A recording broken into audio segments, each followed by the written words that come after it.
बचो बचो बचो माले हराम सबसे बड़ी मुसीबत है। इस माले हराम की वजह से न ज़बानें पाक रही, न ज़बानों में तासीर रही।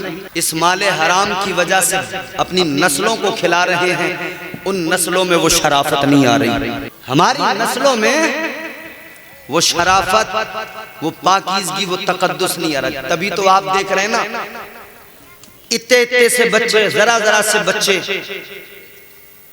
तुम्हें गाने गाते हुए मिलेंगे। 8-10 साल के बच्चे गाने गाते हुए तो मिल जाएंगे, खूब गालियां देते हुए मिलेंगे, गालियां। छोटे छोटे बच्चे जिनकी जबान पर मकतब का सबक होना चाहिए था, उनकी जबानों पर गालियां आई कहां से? और वो गाली देते हैं ये छोटे छोटे बच्चे। चक्कर क्या है कि पहले तो लोग मजे से खुद गालियां दिलवाते हैं इनसे। कई बार चचा अपने भतीजे को गोद में लेके उससे कहता, बेटे चीज दिलाऊंगा, इसे गाली दे दे दी उसने गाली। फिर इसने कहा, बेटे चीज दिलाऊंगा, इसे गाली दे दे। पहले इसे उसे गालियां दिलवाई, फिर वही भतीजा अपने चचा को खड़ा होकर गाली दे रहा है।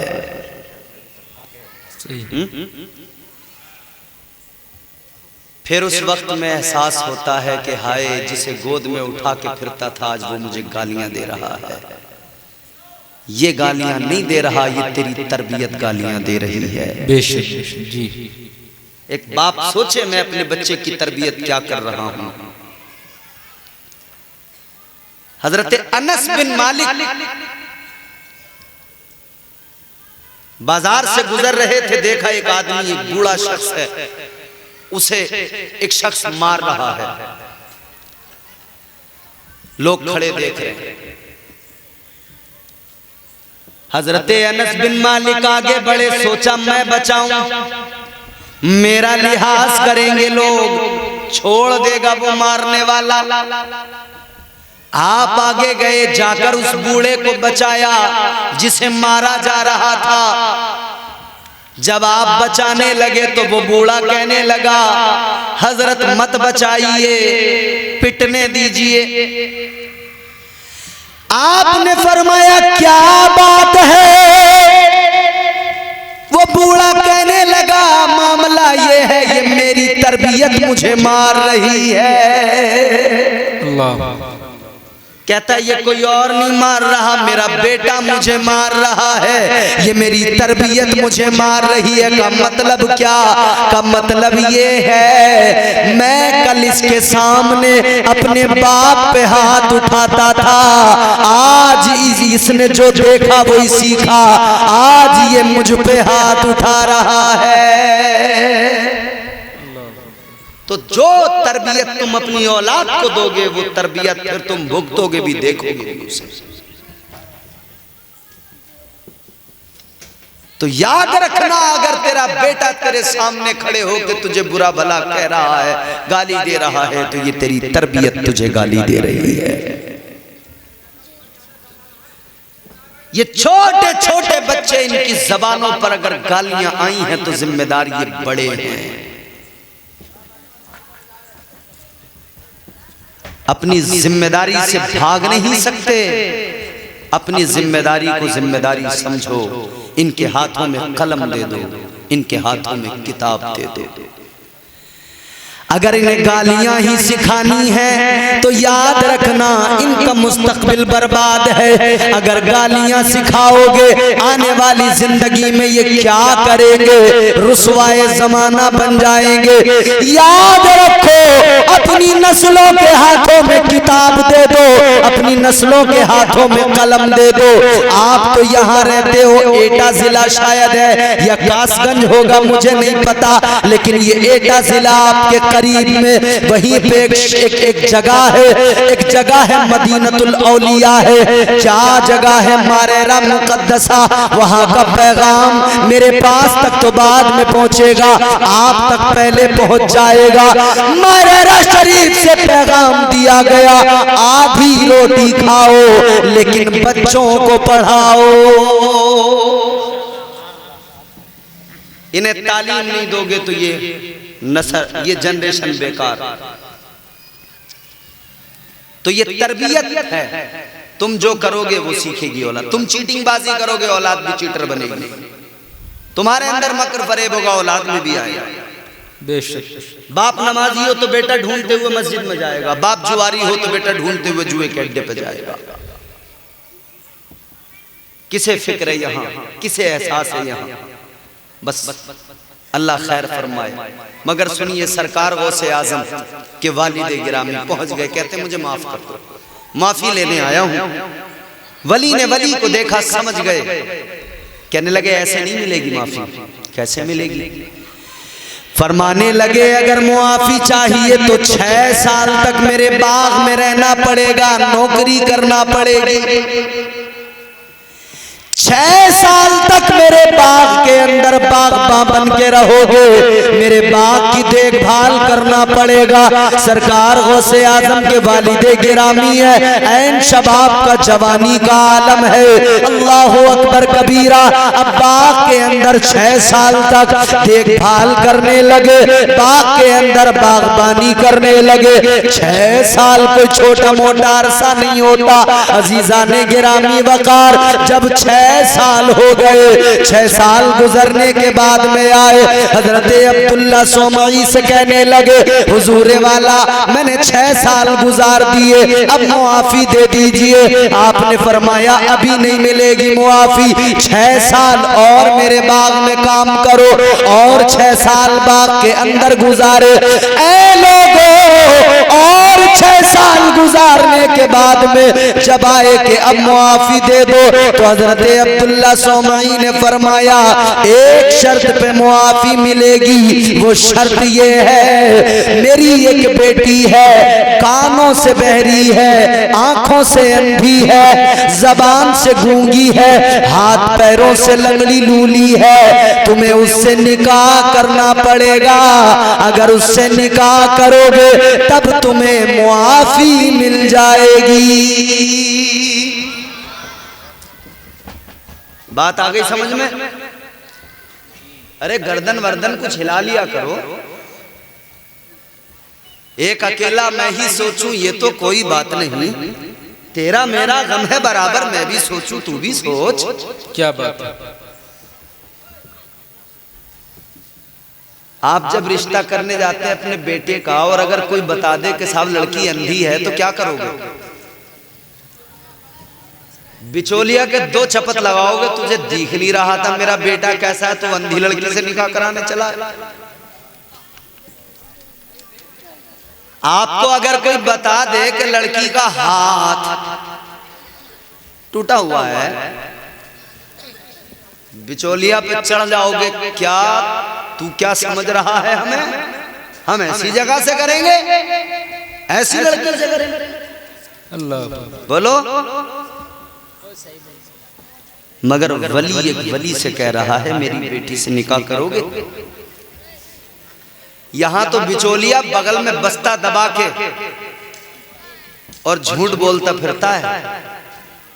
हमने बिचौलिए देखे हैं, 5 बीघे जमीन को 15 बीघे बताते हैं। बोलो, लड़का कहीं किसी दुकान पे नौकरी करता हो तो उसे दुकान का मालिक बता देते हैं। किसी छोटी मोटी प्राइवेट कंपनी में काम करता हो तो सरकारी नौकरी बता देते हैं। इतना धोखा, इतना धोखा। और लड़कियों के मामले में भी झूठ बड़ा चलता है। जब तालीम को पूछो ना तो बोले 8वीं फेल है, इसका मतलब समझ लो दूसरी तक पड़ी हुई है। अगर बता दिया हाई स्कूल फेल है तो समझो 5वीं तक पड़ी हुई है। इतना आधे आधे का झूठ चलता है इसमें। बिचौलिए झूठ बोल रहे हैं रिश्ते कराने वाले बहुत। और इन झूठ, ये जो झूठ बोले जा रहे हैं, ये झूठ की वजह से रिश्तों में खराबियां आती हैं। आज लोग रिश्ते झूठ की बुनियाद पर जोड़ने की कोशिशें कर रहे हैं, मगर झूठ की बुनियाद पर जो रिश्ते जुड़ेंगे उनका अंजाम क्या होगा। मालो दौलत की बुनियाद पर रिश्ते जोड़े जा रहे हैं, जो मालो दौलत की बुनियाद पर रिश्ते जुड़ेंगे उनका अंजाम क्या होगा।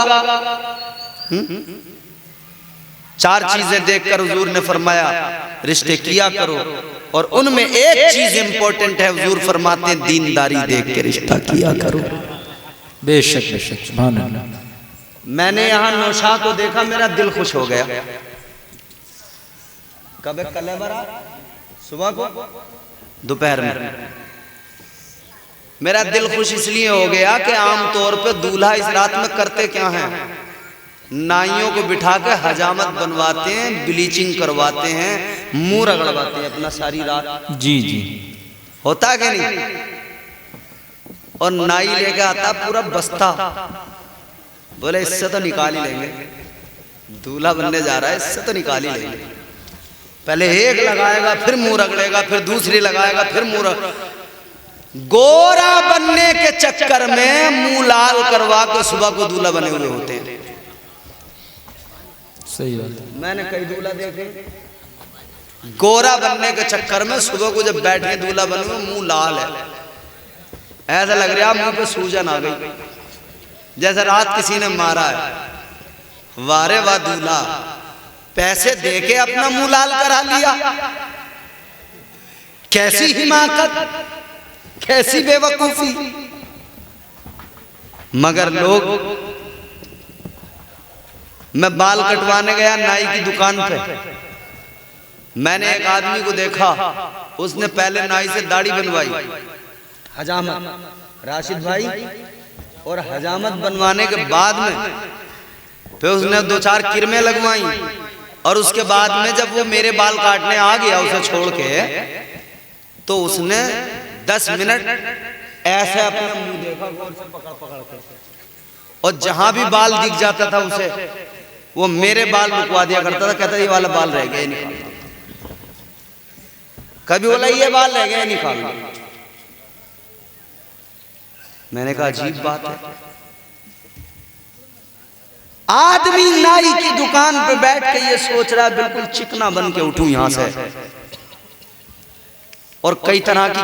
अच्छा एक बात तो सुनो, आदमी बैठ के नाई को बताता कि यार चेहरे पे तरह से दाग धब्बे हो रहे हैं,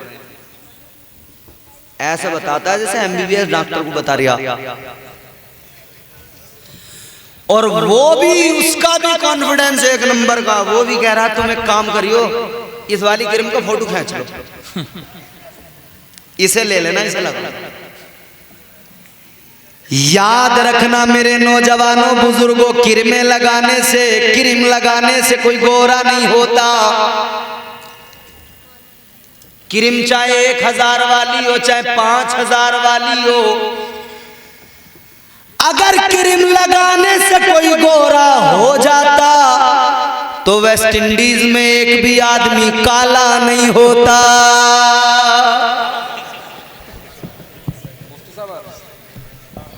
सब गोरे होते एक तरफा, पैसे नहीं है उनके पास, हैं पैसे भी हैं, क्रीम भी खरीद सकते हैं, मगर क्रीम लगा के भी काले के काले। तो कहना ये चाहता हूं, ये गोरे काले का चक्कर छोड़ो, कोई गोरा नहीं होता, कोई काला नहीं होता। हुस्न इस रंग में नहीं होता, हुस्न अलग होता है। जमालियात का जो तारुफ किया गया वो अलग होता है, हुस्न का जो तारुफ किया गया वो अलग है। अजीजा ने गिरामी वकार, हुस्न क्या होता है अगर आपको समझना है तो आप चमड़ियां न देखा करें, बल्कि जाकर मदीने में हजरत बिलाल को देख के समझ जाओ। हुस्न मुस्तफा की गुलामी का नाम है। बेशक, सुभान अल्लाह, सुभान अल्लाह, जिंदाबाद जिंदाबाद। बहुत अच्छा, सूरत वो है जो मुस्तफा का गुलाम है। बेशक बेशक। असल हसीन वो है जो हुजूर का गुलाम। क्या बात। तो कहने का मतलब ये, अगर यहां किसी को पता लग जाए लड़की के पैर में मोच है, करेगा रिश्ता? पैर में पता लग जाए कि जरा सा टेढ़ा है, करेगा रिश्ता? बोलो, जोर से बोलो, करेगा कोई? अरे गलत कह रहे हो, कर लेगा। वो पैर सिर्फ मुड़ा हुआ नहीं, पोलियो का मारा हुआ भी हो, 4 पहिया मिलती हो तो कर लेगा। अब वो मियां, मैंने देखा है 100 गज के प्लाट पे दूल्हा बिकता हुआ, मैंने देखा है 4 पहिया पे अच्छा खासा लड़का बिकता हुआ। और जब मैंने उससे पूछा कि भाई ये तुझे ये तो पता है कि लड़की के पैर में फर्क है, तू अच्छा भला है, क्यों कर रहा है? कहने लगा मौलाना, अगर मान लो सही से भी कर लूं और उसका पैर टूट जाए मेरे घर में आके तो फिर? मैंने कहा तेरी बात सही, तू कर ले। तूने सोच लिया है कि पैर ही तो टूटा हुआ है, कार तो मिली रही है, मान लो घर आके अगर पैर टूट गया तो कार से भी जाऊंगा, पैर से भी जाऊंगा। सही है। क्या बात है। मगर मामला ये है कि इसके चक्कर में होगा यहाँ जो कुछ भी होगा, वरना नहीं, वरना तो अच्छी भली में भी ऐप निकाल देंगे। इसके चक्कर में सब काम हो जाएगा। मगर आहा, समझो, सबक हासिल करो। कहा मेरी बेटी आंखों से अंधी है, कानों से बहरी है, जबान से गूंगी है, हाथों से अपाहिज माजूर है, पैरों से माजूर है, करोगे निकाह? और कोई होता तो मना कर देता। हजरते अबू साले मूसा जंगी दोस्त रहमतुल्लाह अलैह सरकार गौसे आजम के वालिद गिरामी वकार, उन्होंने इनकार नहीं किया, बल्कि सोचने लगे अगर इन्होंने मुआफ नहीं किया अल्लाह की अदालत में कैसे हिसाब दूंगा। तो कहा वहां फंसने से बेहतर है यहाँ इनकी बात को मान लिया जाए। निकाह के लिए राजी हो गए, कहने लगे हुजूर मैं तैयार हूं। क्या बात है, सुभान अल्लाह, सुभान अल्लाह। मैं तैयार हूं। हाजिरीने गिरामी वकार गौर फरमाइए, तैयार हो गए निकाह करने के लिए। निकाह भी हो गया, पढ़ाने वाला निकाह अल्लाह का वली, जिसका निकाह हो रहा है वो भी अल्लाह का वली। बेशक बेशक, सुभान अल्लाह, सुभान अल्लाह। और जिसके साथ निकाह हो रहा है वो भी अल्लाह की वलिया। क्या बात है। हो गया निकाह, हो गई शादी। अब जब अपनी बीवी के पास आए पहली मर्तबा, फर्स्ट टाइम आकर जब बीवी को देखा तो आंखें भी दुरुस्त हैं, कान भी दुरुस्त हैं, हाथ भी दुरुस्त हैं, पैर भी दुरुस्त हैं। वापस आ गए, आके बोले हजरत मेरी दुल्हन बन के जो बैठी है वो कोई और है, मेरी दुल्हन नहीं। अल्लाह अकबर। भाई क्योंकि पहले बताया गया था आंखों से अंधी, कानों से बहरी। पहले बताया गया था लंगड़ी लूली, और सही सलामत बैठी देखी तो इन्हें तो परेशान होना ही था। आजकल होता है ना, जब पहले लेके आते हैं तो मेकअप बहुत होता है मुंह पे लगा हुआ, और जब मेकअप उतरता है दूल्हा देखता है तो हैरान रह जाता है, ये मेरी वाली है या दूसरी है। और मेकअप उस चीज का नाम है कि अपना पैसा देके खुद को बेवकूफ बनाया जाता है। आ गए पीछे को, कहने लगे हजरत जो मेरी दुल्हन बन के बैठी है वो तो कोई और है। अल्लाह वाले ने फरमाया, हजरत अब्दुल्ला सोमाई ने फरमाया वही तुम्हारी दुल्हन है। कहने लगे मेरी दुल्हन के बारे में आपने कहा था अंधी है, आंखों से अंधी, कानों से बहरी, जबान से गूंगी, हाथों से माजूर, पैरों से माजूर। इतना सुना तो हजरत अब्दुल्ला सोमाई फरमाने लगे सुनो, वो जो कहा था उसकी वजह ये थी मेरी बेटी ने अपनी आंखों से कभी गंदे मनाजिर नहीं देखे, गलत चीजें नहीं देखी, इसलिए मैं कहता हूँ आंखों से अंधी है। सुनो, मेरी बेटी ने अगर देखा है तो अल्लाह का कुरान देखा है। सुभान अल्लाह, नारे तकबीर, नारे रिसालत, अज़मते सरकार माशाअल्लाह। फरमाने लगे मेरी बेटी ने आंखों से देखा है तो कुरान देखा है। और सुनो, मेरी बेटी ने कानों से कभी गलत चीजें नहीं सुनी, गालियां नहीं सुनी, गाने नहीं सुने, वाहियात तराने नहीं सुने। फरमाने लगे अगर मेरी बेटी ने सुना है तो अल्लाह का कलाम सुना है, महबूबे खुदा की नातें सुनी है। कहने लगे अगर जबान से कुछ बोला है, अगर कुछ पढ़ा है तो कुरान की तिलावत की है या मुस्तफा की नातें पढ़ी है, आका पे दुरूद सलाम पढ़ा है।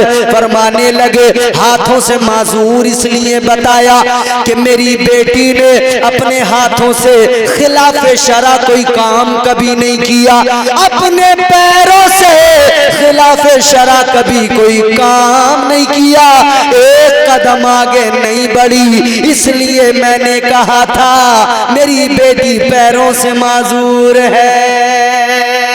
सुभान अल्लाह, सुभान अल्लाह, माशाअल्लाह। ये भी किरदार है इस्लाम की शहजादियों का। और आज की इस्लाम की शहजादी यूं दुपट्टिया डालकर भागी फिर रही है, बाल खुले पड़े हैं, दुपट्टे का मफरल बन गया है, शर्म गैरत जाती रही। जानते हो मुस्तफ़ा जाने रहमत ने क्या फरमाया? मेरे आका फरमाते जिसके घर की औरतें बेपर्दा घूमती हों वो दय्यूस है। कौन है? जोर से बोलो। दय्यूस है, दय्यूस। आका फरमाते हैं दय्यूस पर जन्नत तो बड़ी बात, फरमाते अल्लाह ने जन्नत की खुशबू को भी हराम कर दिया है। आंखें खोलो, खूब सोचो, गौर करो, फिर अपने घरों पे जाकर जरा खैरियत लो, अपने घरों का हाल मालूम करो। अल्लाह, मेरी बात को मत मानो, तुम्हें आजादी है, इख्तियार है। यहां बैठे किसी आलिम की बात हो मत मानना, तुम्हें आजादी है, इख्तियार है। मगर बात मुस्तफ़ा की है, ये जान लेना ये जमीन फट सकती है, आसमान के सितारे टूट के जमीन पे गिर सकते हैं, ये सब तो हो सकता है, मगर जो मुस्तफ़ा ने फरमा दिया वो गलत नहीं हो सकता। बेशक है कौले मोहम्मद कौले खुदा, फरमान न बदला जाएगा, बदलेगा जमाना लाख मगर कुरान न बदला जाएगा। एक हदीस सुनाता हूँ आपको, जरा गौर से सुनो। ताजदारे मदीना वाली कायनात इमामुल अंबिया ने फरमाया 3 लोग ऐसे हैं, जन्नत तो बड़ी चीज है, वो जन्नत की खुशबू से भी महरूम रहेंगे। कहते हैं मेरे आका ने फरमाया 3 लोग ऐसे हैं, उन्हें जन्नत तो बड़ी बात है, जन्नत की खुशबू भी नहीं मिलेगी। कितने हैं? जोर से बोलो। 3 लोग। जन्नत तो बड़ी चीज, जन्नत की खुशबू। पहला हुजूर ने फरमाया बेनमाजी, कोई भी हो, बेनमाजी अगर है तो जलसे में बैठ के एक बार सुभान अल्लाह कहने में जन्नती नहीं बनेगा। बेनमाजी है, नबी ने फरमा दिया जन्नत की खुशबू भी नहीं मिलेगी तो नहीं मिलेगी। कर लो तैयारी। दूसरा कौन? मेरे आका ने फरमाया दूसरा माँ बाप को सताने वाला, माँ बाप का दिल दुखाने वाला। बाप ने कहा बेटा गिलास में पानी ला दे, बेटा बोला खुद ले लो। यह है नाफरमानी।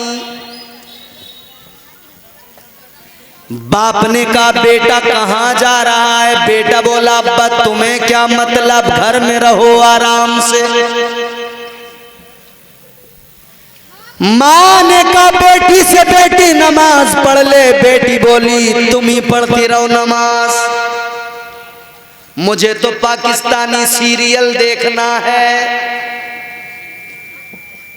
ये पाकिस्तानी सीरियलों की गंद भी बहुत फैली हुई है मुआशरे में।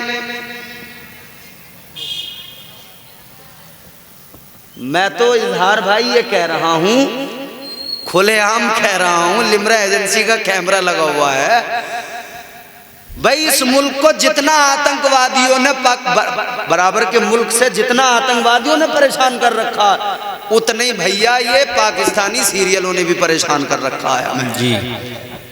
भाई मोदी जी अब की बार जब एयर स्ट्राइक हो तो ये पाकिस्तानी सीरियलों पे भी एयर स्ट्राइक होनी चाहिए जी। इन्होंने बहुत दिल दुखाया। हमारी औरतों में बेहयाई ये पाकिस्तानी सीरियल देख के आ रही है, ये बेगैरती पाकिस्तानी सीरियल देख के आ रही है। याद रखना मेरी माँ बहनों, ये पाकिस्तानी सीरियलों में जो तुम्हें हिरने नजर आ रही हैं, ये हिरने कब्र में नहीं आएंगी।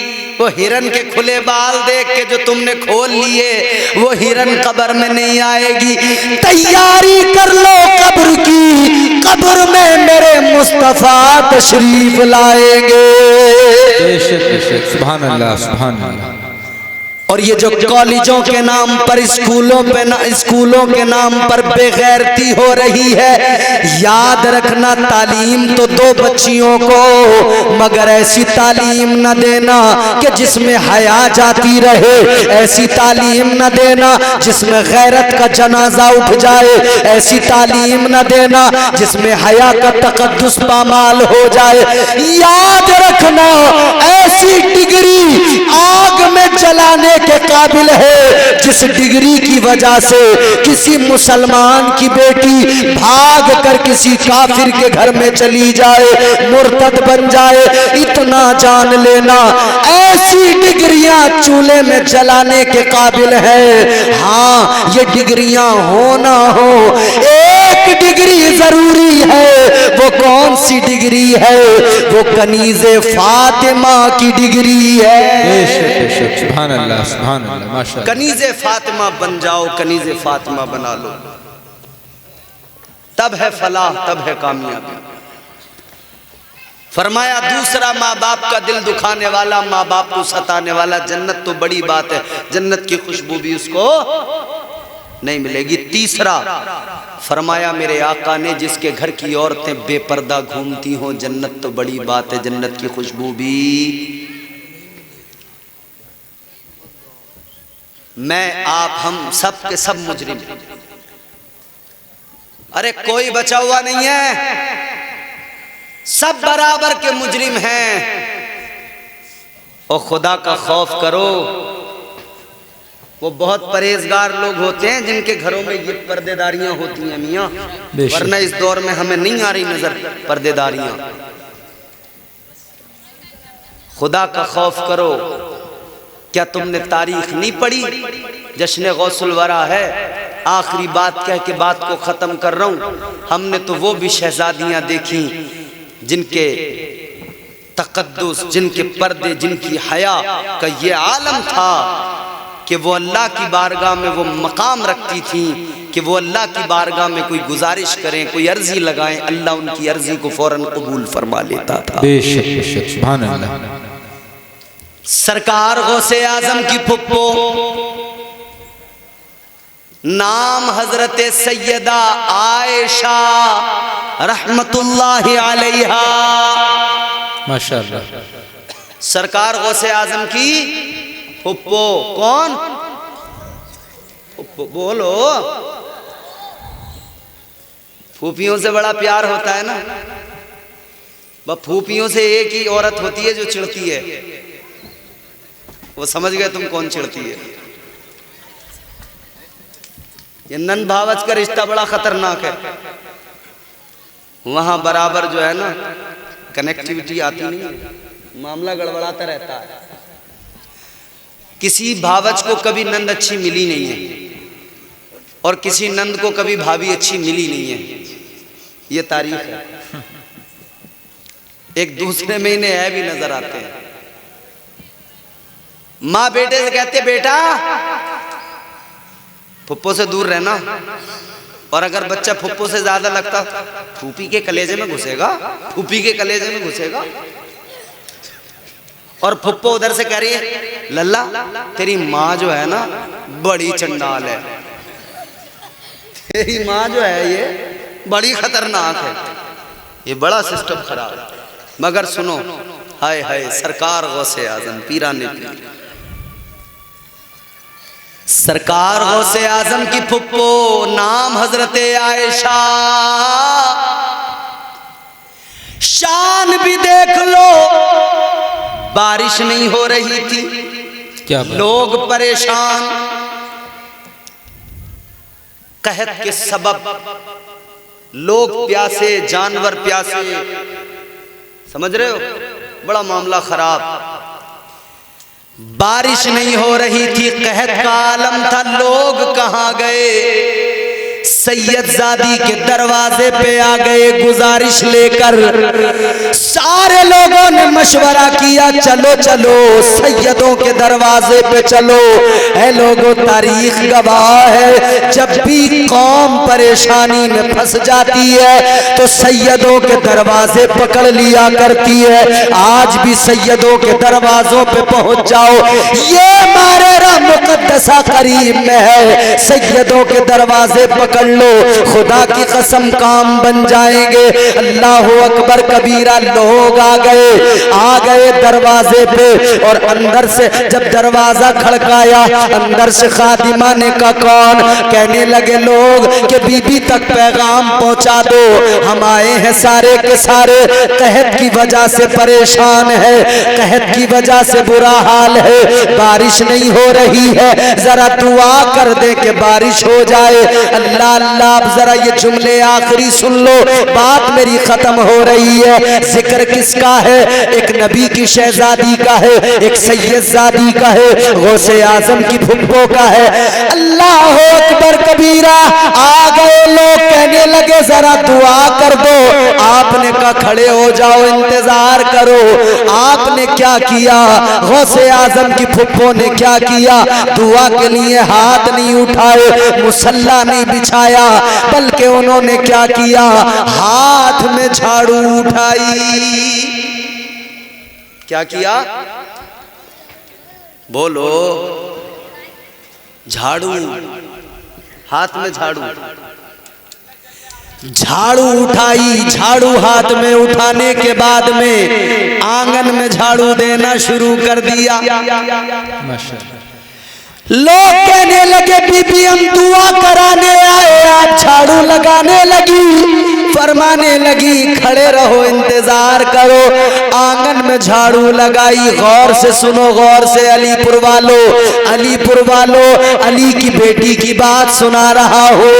झाड़ू लगाई, आंगन में झाड़ू लगाने के बाद में अल्लाह की बारगाह में अर्ज करती है मौला झाड़ू अपने आंगन में मैंने लगाई है, मौला पानी का छिड़काव तू फरमा दे। इतना फरमाना था, बादल घिर के आ गए, बारिश का नुज़ूल हो गया। ऐसी खवातीन गुजरी हैं। आज हमारी औरतें सबक हासिल करें कि उन्होंने झाड़ू हाथ में उठाई है। यहाँ तो झाड़ू उठाती हैं हाथ में, तब भी जबानों पे न जाने क्या क्या। मगर जज़ाकल्लाहु खैर, अल्लाह खुश रखे। मगर वो भी शहजादियाँ थीं जिन्होंने हाथ में झाड़ू भी उठाई ना, तब भी देखो उनके झाड़ू उठाने में भी अल्लाह ने उनकी दुआ को कबूल फरमा लिया है। मुआशरे को बदलो, खुद को बेहतर बनाओ, अपनी औलाद की तरबियत अच्छी करो। सरकार गौसे आजम के नाम की 11वीं करते हो करो, मगर उनकी जिंदगी से सबक हासिल करो। सरकार गौसे आजम की जिंदगी को देखो, नमाजी बनो, नमाजें पढ़ो, मुआशरे में बेहतरी के काम करो। अल्लाह ताला हम सबको नेक आमाल की तौफीक अता फरमाए, परवरदिगार इस महफिल को कबूल फरमाए। और दौरान गुफ्तगू जो मुझसे बतकाज़े बशरियत गलतियाँ हुई हो, मेरा मौला मुझे मुआफ़ फरमाए। अस्तग़फिरुल्लाह रब्बी मिन कुल्लि ज़ंबिन व अतूबु इलैह। कलमा शरीफ पढ़ लीजिए, ला इलाहा इल्लल्लाह मुहम्मदुर रसूलुल्लाह सल्लल्लाहु अलैहि वसल्लम। अस्सलामु अलैकुम व रहमतुल्लाहि व बरकातुहू।